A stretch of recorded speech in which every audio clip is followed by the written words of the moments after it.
एकजुटीने पेटलं रान तुफान आलं या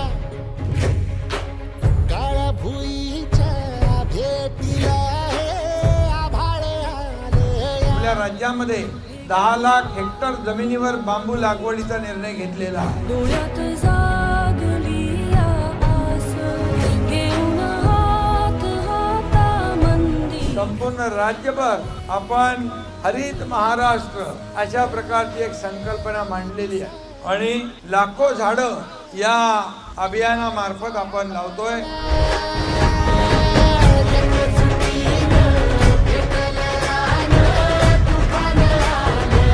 आदरणीय प्रधानमंत्री मोदी साहेबांचं देखील एक संकल्पना आहे, एक पेड़ माँ के नाम.